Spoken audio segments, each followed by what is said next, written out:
अबदेखि हामी TikTok video नबनाउँ न है प्लिज। हजुरको मेरो बारेमा कति धेरै नेगेटिभ कमेन्ट आउँछ एकचोटि हेर्छु त। मान्छे 1 मिनटको भिडियो हेरेर कति धेरै जज गर्छन् है। हजुरले 15 वर्षमा घर छोड्सेको, आफ्नो पढाइ आफै पुरा गर्सेको, हाम्रो मायालाई सफल बनाउनको लागि कति पुलिस केसहरू झेल्सेको हजुरले हैन। 12,000मा महिनाभरि टारेको, अनि लकडाउनमा 1 रुपैयाँ पनि हामीसँग नहुँदाखेरि, कसैले पनि 1000 के 100 रुपैयाँ पनि नपत्याउँदाखेरि रोडमा त्यो धनी धनीहरूले भात बाँड्दाखेरि त्यो मागेर खाएको हैन।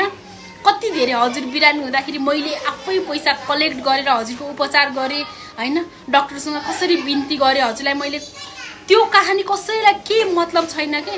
1 मिनटको भिडियो हेरेर जज गर्नुहुन्छ के। हजुरहरूको दिमागलाई त मान्नै पर्छ है। कति सानो सोच के हजुरहरू।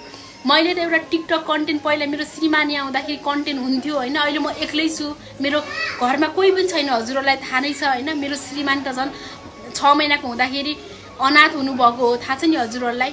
उहाँ टाढा हुँदाखेरि मैले एउटा टिकटक कन्टेन्टको मार्फत उहाँले मैले यस्तो गरेँ उस्तो गरेँ भन्दा तपाईहरुलाई कतिसम्म